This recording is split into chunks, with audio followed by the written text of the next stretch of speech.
Hello, welcome friends and all.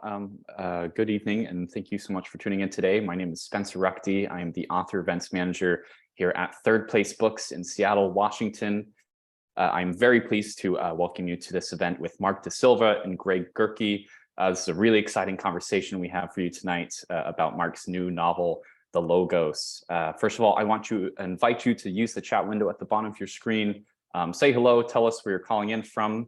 And while you're doing that, I'll let you know that Third Place Books has a full calendar of events leading into the holiday season. While we're back to hosting in-person events, our virtual event series is mostly dedicated to literature and translation and small presses like Mark's publisher, Clash Books. On December 1st, we are one of several booksellers joining Madison Books here in Seattle and Dalkey Archive for a discussion of some of our favorite Dalkey titles, such as Jan Foss's trilogy, Miss Mackintosh, My Darling by Margaret Yourcenar, Eris the Bittersweet by Anne Carson, and many more in honor of the reprinted Dalkey Essentials series. And then on December 7th, we're joining Community Bookstore in the Transnational Literature series at Brookline Booksmith to bring you a virtual conversation with French translators Emma Ramadan and Olivia Bays discussing a newly translated novel by Margaret Duras. Third Place Books hosts around 200 author events a year, and I really encourage you to visit thirdplacebooks.com/events for our full calendar, where you can also sign up for our email newsletter. As mentioned, that chat window is open at the bottom of your screen, and we encourage you to use it respectfully this evening. During the last 15 minutes or so, we will also have time for your questions. So if you do have questions for our authors this evening, please interact. Don't be shy. You can submit those to the Q&A window below, which is separate from the chat window at the bottom of your screen. We also do offer closed captioning for those who are interested. You can just hit the live transcript button at the bottom of your window to turn that feature on or off. A reminder that this event will be recorded, so if you missed anything, we'll be emailing a recording to everyone who registered. And of course, you can order The Logos from your neighborhood independent bookstore. If you're in Seattle, we have copies for you here, and we also ship nationwide, so you should order online. Every purchase you make supports the future of our author series, and in particular, small presses, so thank you. And now, without further ado, I am pleased to introduce tonight's speakers. Mark de Silva. De Silva is the author of the novels Square Wave and The Logos, as well as the essay collection Points of Attack. He holds degrees in philosophy from Brown and a PhD from Cambridge. He is the fiction editor of 3 AM Magazine and a research editor at the New York Times Magazine. Greg Gerke edits the literary journal Socrates on the Beach, and his work has appeared in Tin House, Film Quarterly, the Kenyon Review, and other publications. Last year, Zero Gram Press released a new and expanded version of See What I See, a book of essays. Many of you are likely familiar with this gargantuan book already, but if you're not, The Logos follows a young painter in New York who joins his fate to a mercurial titan of industry in hopes of finding a new artistic form and quite possibly a new life. It is a sweeping and intimate inquiry into all things New York. Joshua Cohen writes that Mark de Silva is high among the remnant few whose writing still justifies the writing of novels, which I just love that line. He has earned this distinction by treating the novel not as a form, but as a formative languaging of the world that spins and tilts beneath the reader. We are so happy to have these two writers with us tonight. Please join me in welcoming Mark and Greg to your screen.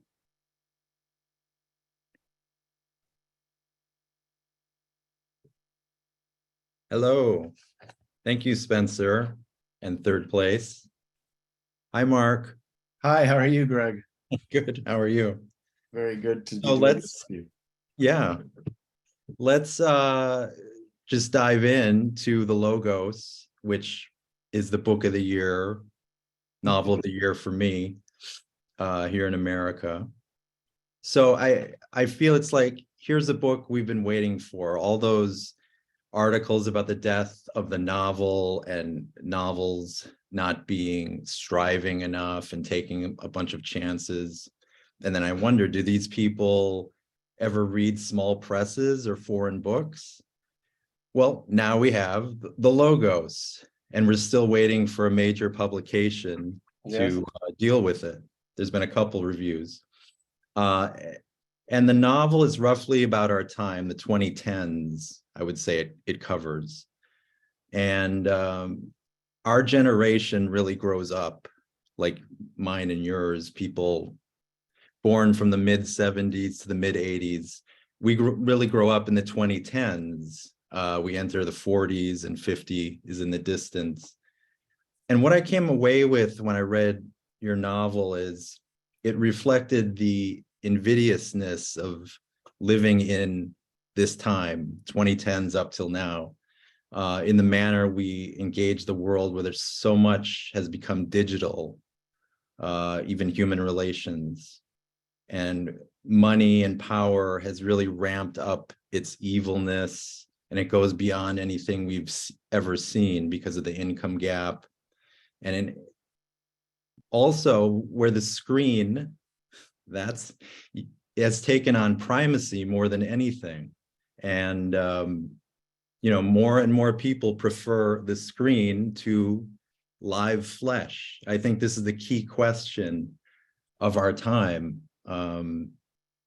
So anyway, throughout these years, if the money doesn't trickle down, and it doesn't, the contempt, the entitlement, with so many people weaponizing their screens with their preferences, playlists, the list of friends, the it's all about you ethos, all of it is rather capitalistic, and it's set out, it's controlled by people who have private security, who go to country clubs, who have their trips to the Bahamas, sort of like a few people in the book, the Musk type of characters. I mean, you see one, but then the real big fish comes in.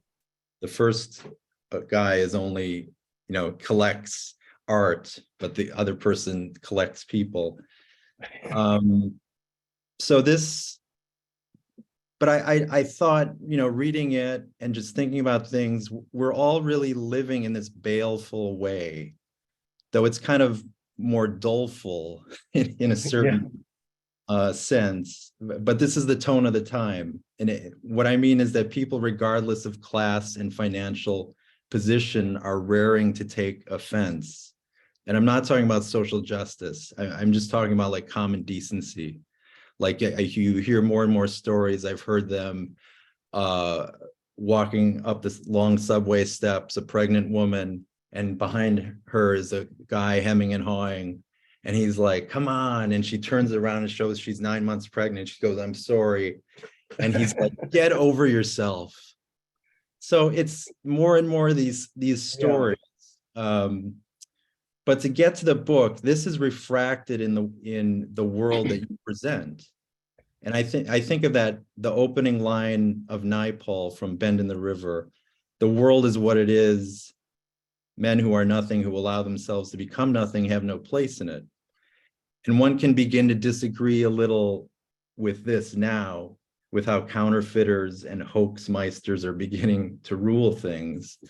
But in your book, the artist, he's doing what he can to get ahead, but he's also a little perplexed by the world, even though he has a commanding narration in all this. But he's creating amidst the cruelty, the homelessness, the violence, the poor, the rich, and what people are willing to do to get ahead, and how we let ourselves get used in terms of the entertainment industry, since you have the football player and the actress playing many vicissitudes. So if you could, just talk about that. And I mean, I think I know what you're gesturing at. I mean, it's a period, right, of a lot of electoral political instability around the world, right? The 2010s, especially the last, 7 or 8 years, really around the world. But at the same time, what I think, and that's partly reflected in the book, some of these transformations, but at the same time, there's a remarkable sort of continuity in that those very forces that are supposed to be disrupting, electoral politics and the leanings of the people, as it were, have proven very resilient. The actual mechanisms of global economics, right? That it had, for all the tumultuousness, say under Donald Trump, to transferring on to back to Biden, sort of the status quo Democrat, in terms of lived experience, actually how day-to-day life unfolds, it's quite remarkable how little has changed really from during these periods, that there's a kind of stubbornness and a resiliency to global capital, whether, under almost any conditions, whoever is speaking, it has a way of recuperating and the basic mechanism staying in place. So I think part of the book is saying, look, there's some stubborn persistence to this world that we have now, right? The world where essentially, capital puts things in a sort of abstract way. More concretely, it's a world where, businessmen and businesswomen set the compass for society, right? In culture, in all of these things, in marketing. And so I think the artist is trying to grapple with the fact that why is it, despite all, years and years, decades of resistance of various forms, well-intentioned resistance, that it's very hard to move the actual needle, that the movements come and go, but the vice grip remains, whether it's Occupy or George Floyd. So what you find is that ultimately Nike is branding t-shirts with Black Lives Matter and still keeping things basically in place. So I think the artist is saying there's something really stubborn about this form of life, that it clings on no matter what, in a way. And he wants to sort of say, how do we parse the essence of that life? What makes it continue, given that it's partly our behavior that makes it continue, meaning as subjects, that we continue to live our lives in a certain way, whether it's purely just in consumption, but also in our broader ways that we think of leisure or day-to-day life. So I think he wants to thrust himself into that space rather than the more typical autonomous artistic space that withdraws from the dirtiness of the world. And he says, well, let's try to project ourselves back into advertising. It's sort of an inversion of Warhol, right? Warhol starts as the illustrator, the man of capital, as it were, and pulls back to the gallery. Whereas here we're going from the gallery setting, saying there's something sterile in the sense that life doesn't really flow through this. It's a hermetic, hyper-capitalized sphere, in fact, right? The art world, and that's common knowledge. That's not that notable. But so he wants to shift away and see if there's a new way to sort of understand the logic of the world that we have and our place in it. And I think that's why the direction of the book has that kind of reverse orientation.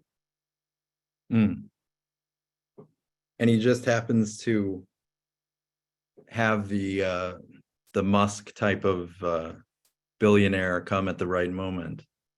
In a way, but I think that's exactly our moment, that there are people who are, Musk is the essence of the life that we have. He's not the life that we want, but it is the life that we have. And it's pointless trying to say, no, these other things, are steering the ship, as it were. Or, the compass is set by that. We can resist, we can withdraw in our certain pockets, but there's something to reckoning. What is it that we could do that is as it were, with the flow and with the tools that our particular society in this moment makes available, rather than putting up a kind of fighting the good fight type of resistance. I think he's tired of that, right? Because that has been a sort of standard artistic response of a lot. Like, let's just hunker down behind our barriers, sort of in our sort of purer life. And never mind the broader society, where of course art has always played a social role of embodying, right? Whether it's through church art, playing this public role of embodying public meanings. But at this point, there's a certain sterility when you steer away from those public meanings into, whether for me, frankly, there's certain writers who steer purely into a kind of rehearsal of modernist tropes, whether it's stream of consciousness or a kind of disjunctive presentation for its own sake. And you wonder what's happening here. You understood the first iteration of modernism as sort of productive, but rehashing that, I don't think has the same meaning as the first time around. In the same way that thinking of downtown New York, right, which has been in the news a little bit lately, is not the downtown New York that was fecund and productive. That would be like thinking Haight-Ashbury of today is a center of counterculture. It's like, no, things change. So I think even those modernist gestures can sometimes wear out their welcome, or we need to renovate and find other means. And I think that explains maybe some of the formal features of the book too, which are maybe not overtly, sort of avant-garde. But I think spiritually, there's something that's still connected, because there's a probing of actual life and how to live life in the right way. So, yeah, so we have the private artist and versus the public artist. The private artist hunkers down is what your narrator does. And, I think what you do versus more. Absolutely. We have the social media and having to get it out. I mean, one would think of, like, say, Don DeLillo would do the same. He doesn't go around. He doesn't even have email, apparently. Yes. But then we have all these more public artists, and it's kind of exploring that. That's right. And you don't really give a lot of lip service to the public. I mean, they come up in the novel here and there, but it's mostly the private. That's right. And it's still a very analog format. It's an outdoor campaign is what he's worked on. It's not the interaction of social media or the internet broadly. In that way, he has managed to maintain the traditional role of an artist that doesn't have to sort of kibitz with his audience in everything that he does and turn it into a kind of reality show. He can still stand and produce, and the work is there in the way that a church is there, the way advertisements are there for us now. Stained glass was there for, European ancestors, say, and in other parts of the world, different types of relics and tributes, etc. So I think it's operating with some of that kind of logic. I mean, I think the idea is that he's seeking, you might say that, put it this way, he's seeking to find the virtue in necessity. This is the world that we have. Is there any way not to fight this, but to use it as is, not even in a kind of undermining way, but in a way, a kind of consecration of what we have. And the idea is that if you have an answer for that before you start a novel, or even after you finish, I don't know what kind of novel you have. It's not one that I'm interested in. So, but that is the attempt to say, what are the spiritual resources available to someone now, besides the ideated quasi-self that's left by a kind of pure withdrawal? Like, what would it be to still be fertilized by the world that we have, and finding a way through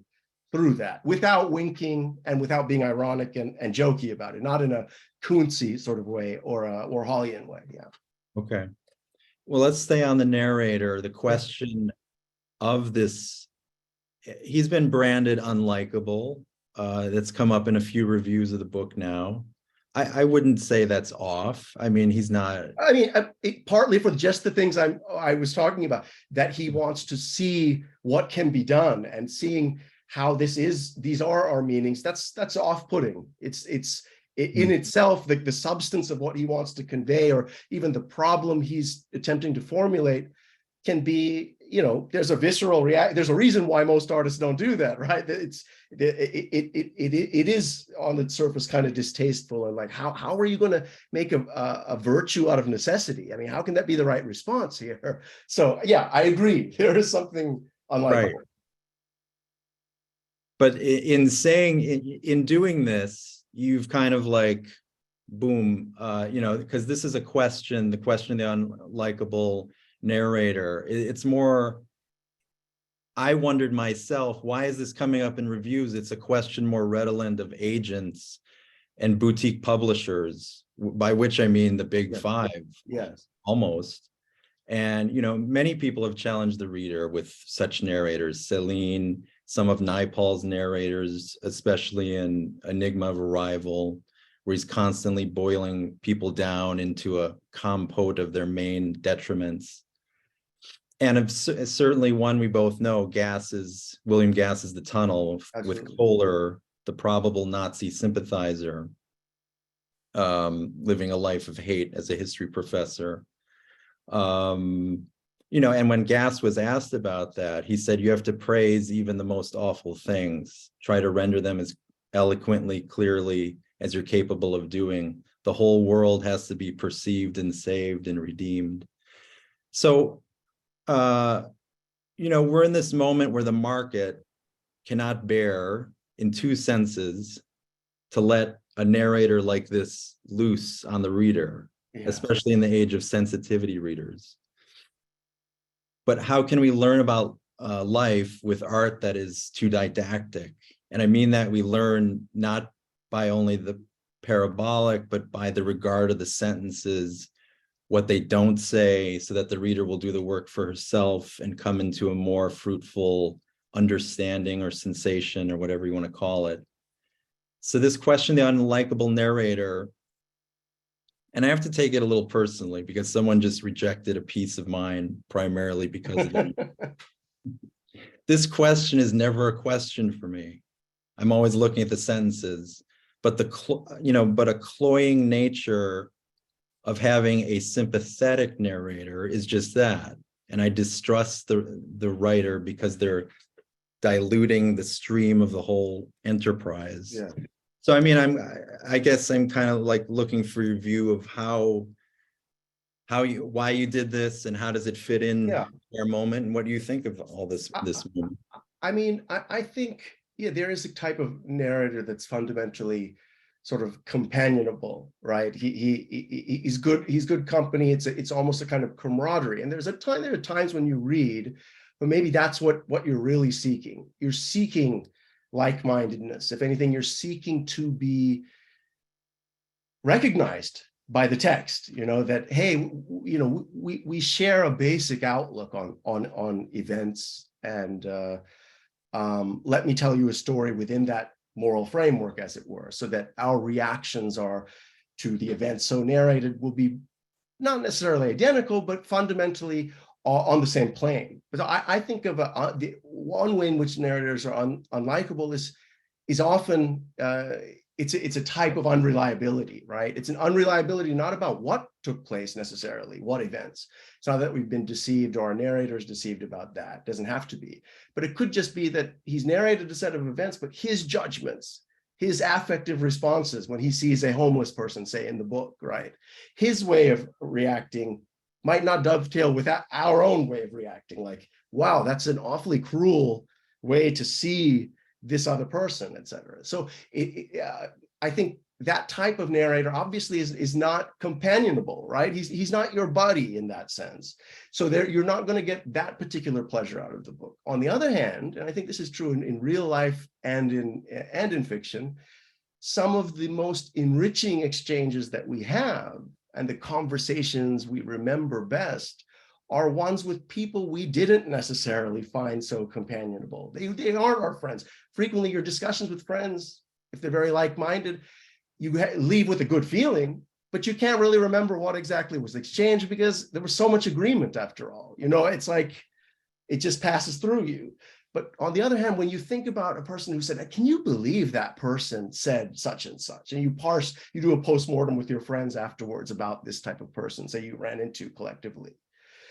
There's so much there, right? You're forced to reflect on what exactly is wrong with this. Why does he react to events this way and I react to them this other way? And I think there's a similar thing in fiction, that when you read this type of narrator that isn't much of a comrade, he doesn't sound like a buddy of mine.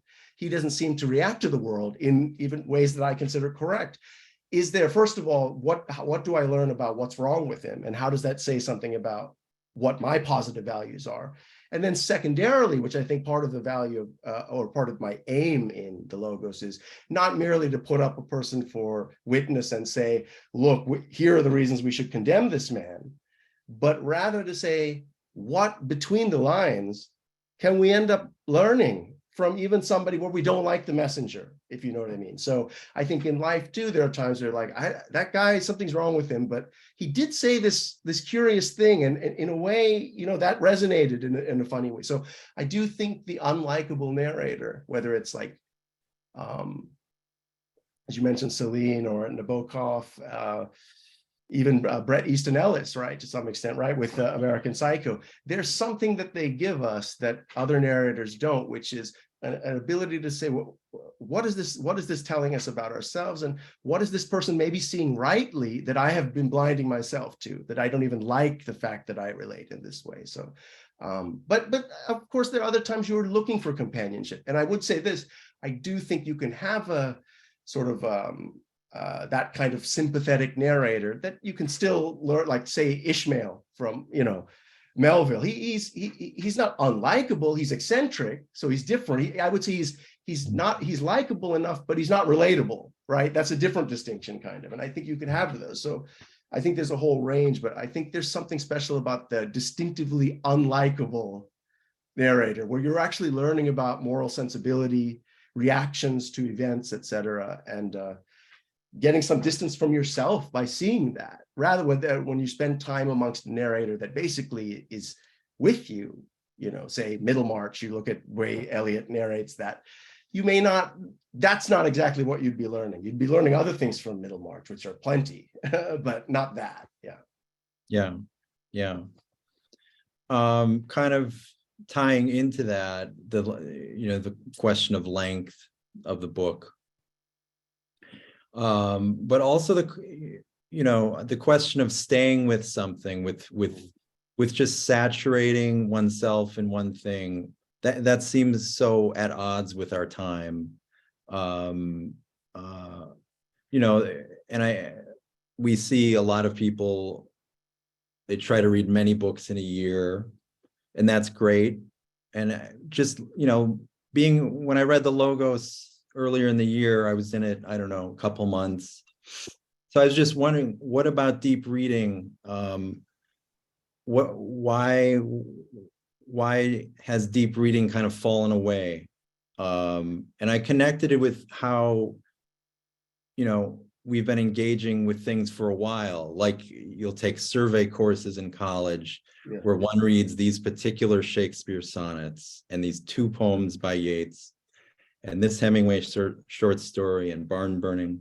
And this seems to set us kind of on the wrong, at least I feel, set on the wrong track. This was 20 some years ago, to be more consuming rather than experiencing and just kind of dropping in. And then there's the long parade with everything new coming at us these days. Yes. Whereas Emerson says you should only read a book that's at least a year old. So in talking about your construction of the book, you said you were fighting against the fragment and ellipsis style of the moment. And you're just knowing you're more into long, sustained engagements. You've written 2, dense, longer novels, though your nonfiction, the essay book, are short, sharp shocks. So it's no mistake that every long novel published now, the length is the defining characteristic. Right. It's this many pages, not what is it about or how does it make you feel, but the length. So how does one face this, Well, I think that's interesting. I think there are ultimately, there's a well-intentioned reader now who is, as with so many other areas of culture, whether it's food or other ways, other types of recreation, et cetera, of slow reading, slow experiences, and that sort of thing. I think there has been that counter reaction, right? So you get from all that fragmentation and those other forms, where a sort of Twitterized version of fiction, novels like by Jenny Offal or Patricia Lockwood more recently, some of these kinds of more fragmented collections would take after maybe Maggie Nelson and certain other people. We do have that counter reaction, right, in Knausgaard, or now say Duck's Newburyport or Foss's new collection. There's a kind of counter, but the way I was thinking about the Logos is this is even supposed to set itself apart from that type of counter, because I just think there's a lot of ways to be long, right? A book can be long and still be fundamentally of a different nature than other similarly, say, long books. So one thing about the book is it doesn't have a huge cast of characters, like I say, the way a book of Pynchon is long, right?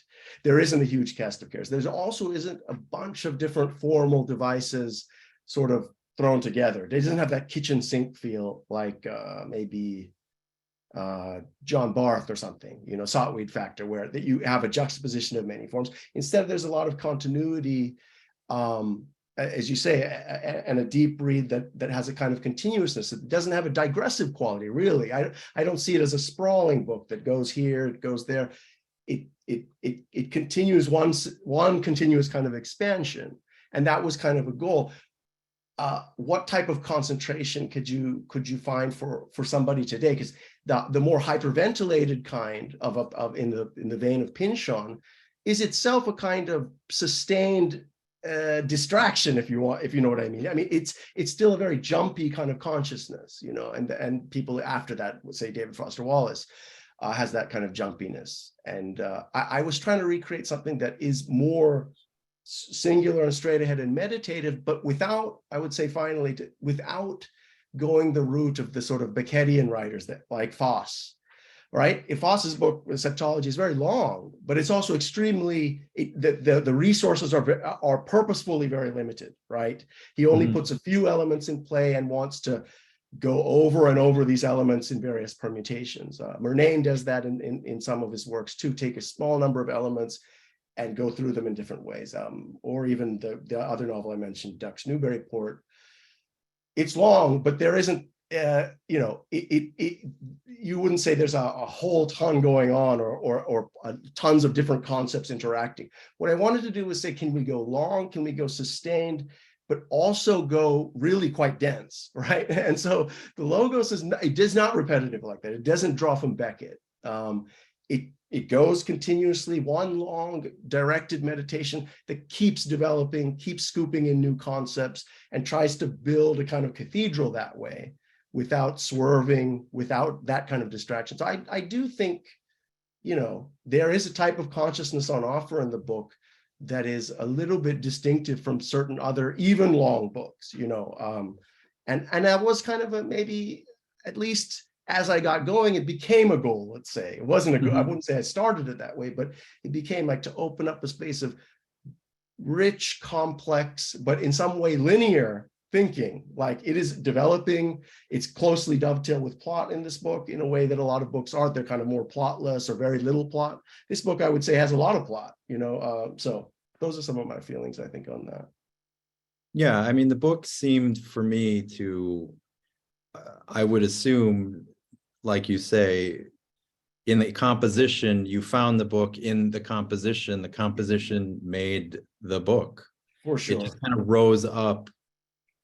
Like I was rereading the end paragraphs.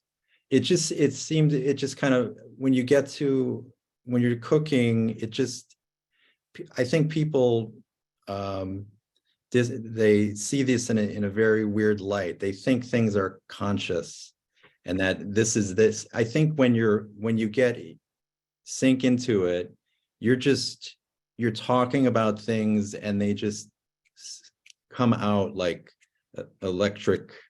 That's exactly right. I mean, Yeah. it's not the composition of in the way an essay might come about with, you know, systematically exploring a set of ideas. It is a kind of open, so it makes certain types of questioning quite funny. So this discussion is very nice because it hasn't taken that direction. But where that the idea that you've planted certain things here, or why did you decide you know, that the whole point of the novel for me is that I'm not doing those types of things you might do in a non-fictional context, where that's very productive and quite interesting, the way you parse things out that way.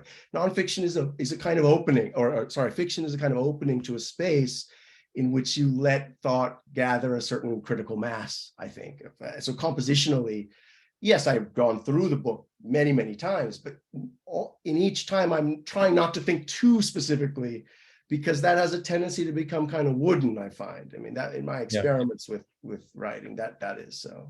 It becomes too much like an op-ed or something, like, hey, I want you to have this opinion, or it's like, wow, that you save that for some other context where you could really develop that argument. And especially given my background in philosophy, I know all about that other style of meticulously stacking propositions and deriving conclusions. But the novel is supposed to be, for me, some other type of space.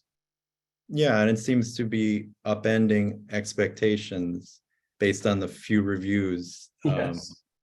which is, I think, a good thing. Yeah. So I was thinking also of the state of US literary complex, industrial complex. And I don't mean who is getting published and who isn't. I mean more the guiding force of our literature, which is still tied to major presses. So for the 60s, 70s, and 80s, the world had Beckett, and he's really the last word. The last literary figures who's had an outsized influence on everything, on the whole world, no matter if they read him or not. Sebald is probably the most influential writer for US writing, just for form. But the haunting spirit, of course, is David Foster Wallace, and it seems he haunts in a more deleterious manner. One can't follow him and write like him, but it's his pronouncements in essays and interviews that guide so many. And I thought one of your short pieces in your book, Points of Attack, is very good, and the whole book would help one. I think it's kind of a companion piece to the logo. Yeah.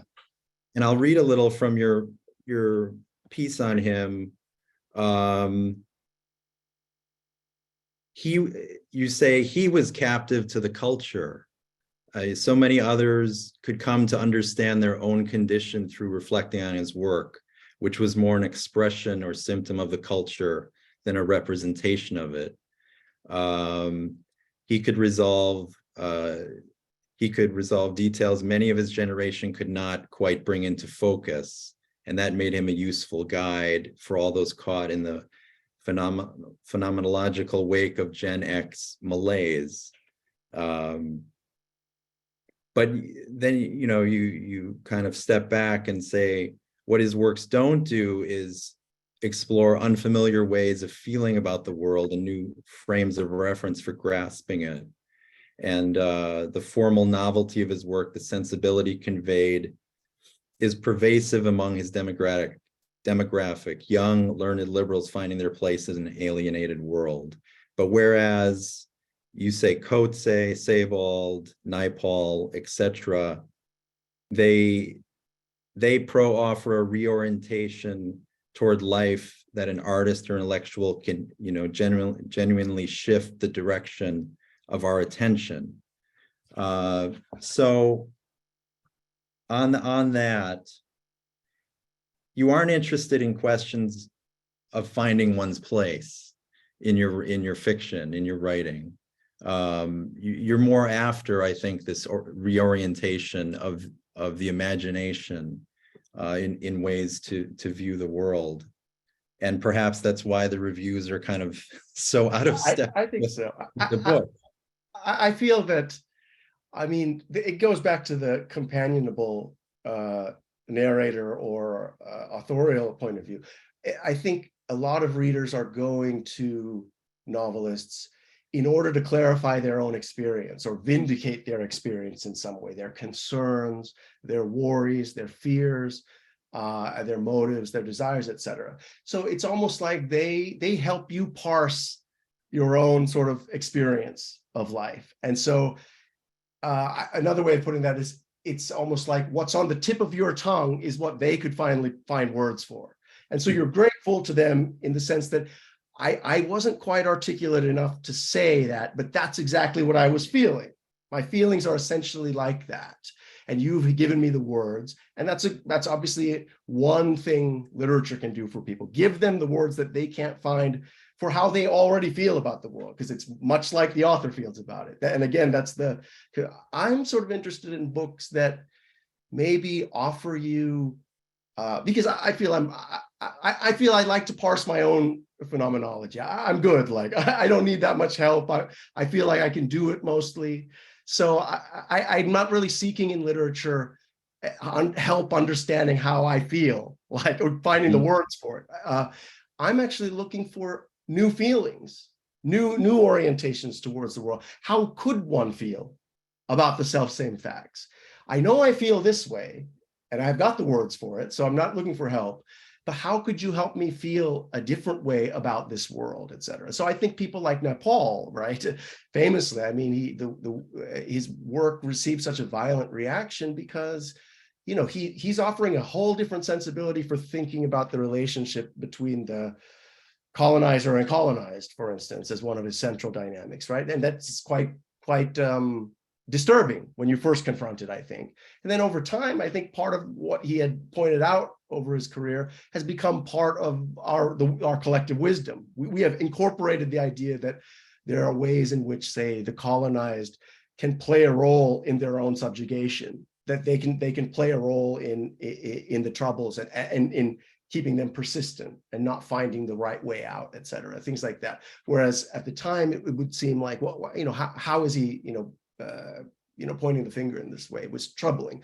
So I think Coetzee is the same way, right? Coetzee was, when he disgraced and certain other of his work came out, he was accused of being a racist, right? That was the famous thing because of the way his in disgrace, his protagonist is sort of encountering and dealing with Black culture and Black life in South Africa. Again, I think the idea is that now we look at disgrace and say how eye-opening, because it sort of it gives us a rounder picture of the motives and reasons. We don't look at Lurie anymore, his narrator, as simply other. We might discover, hey, there's something to teach us. Maybe something in us is a little bit like this, so that our initial reaction of disgust or simply poo-pooing, a certain narrator or a certain author is later reincorporated into our wisdom that, hey, maybe we need to address some of that stuff in ourselves, that maybe we aren't as different as we thought we were. Or sometimes it could be, maybe we haven't been open to certain types of thinking because we've been too blinkered by a certain conceptual repertoire that's sort of beaten into us again and again, say being a good leftist, or vice versa, being a good conservative. I kind of like, well, again, I like novels because it's a space in which everything doesn't have to gel into a programmatic sort of presentation of ideas. The thoughts are allowed to bubble up. Insights can be of all kinds of stripes. And that sort of sense of integration into a total theory isn't necessary, because I think a lot of life is like that actually, if anything, ends up distorting one's character more than integrating it.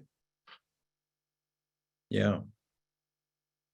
Hey, do you mind if I interrupt for audience Q&A? Yes, sure. Greg and Mark, I just want to thank you two first and foremost for this brilliant conversation. I've been having a great time. I hope all of you listening have as well, whether you're listening live or you're listening in the future on YouTube.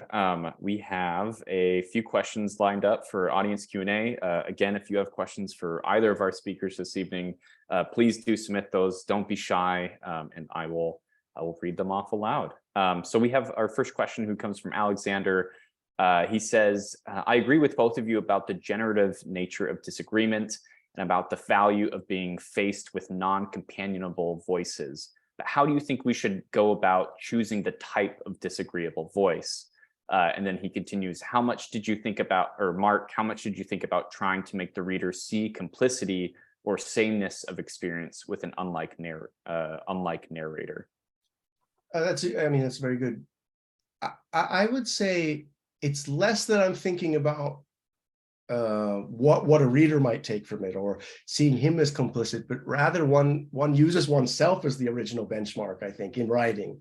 What thoughts do I find, in a way that dovetails nicely with what I was just talking about, what thoughts do I find that are sort of illicit or verboten, that bubble up quite naturally next to other thoughts that are sort of sanctioned and acceptable thoughts, whereas we tease that out when we steer out of the sort of paradigm.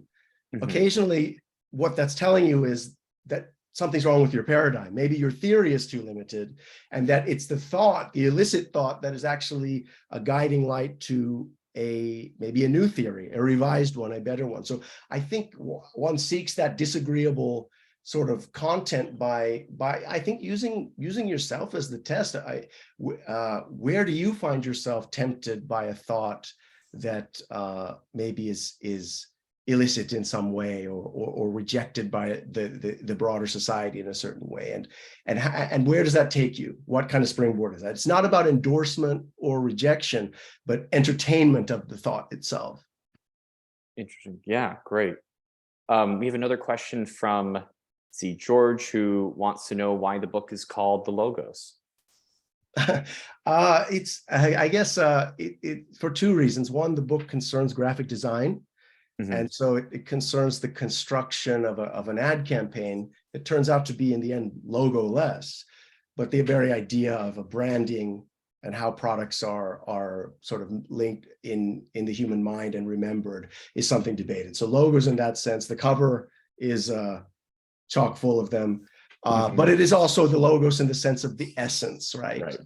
The principle or organizing principle. And the essence he's after is the essence of the world of capital and consumer capitalism, the essence of a world of logos. Gotcha. And Greg, have you edited Mark's work before? I can't remember. No. You've never actually worked with Mark and PC? Yeah, I was going to ask what that experience is like. I reviewed Points of Attack. And well, we've shared some conversations over the years. For sure. I would definitely look for him to send something to Socrates on the beach whenever he wants. Even a longer essay or war fiction, it doesn't matter. But go ahead. When I think what brought me to him was the long 3 a.m. article about when Square Wave came out, but it was about his experiences working at the Times and what journalistic fiction versus vision fiction is like, and so that was a good experience. Yeah. Thank you. Yeah, thanks, Greg.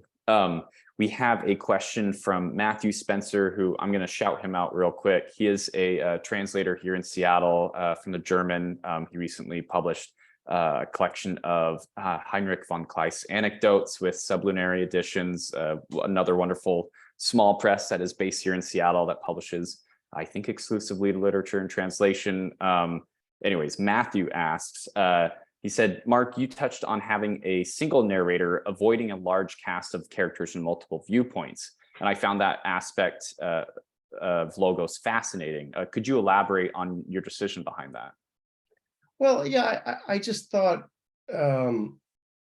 typical, a lot of the people who have discussed the book talk about Gaddis and Pynchon and some of that tradition of the postmodern novel, like the so-called maximalist novel that, is sort of trading on, I guess, what Jameson and others, were talking about in their ideas of postmodern as the pastiche, the realm of the eclectic. Let's take a little bit from all the grab bag of history and combine these into a form. And I think Pynchon certainly has sort of become the symbol of that. And I think certain people have been thinking maybe this book is leaning that way or in some way, but I really wanted a book that is epic in a sense, but very controlled and not using that kitchen sink approach that sort of puts eclecticism to one side, seeks continuity, and also the idea of an unlikable narrator that you listen to at such length,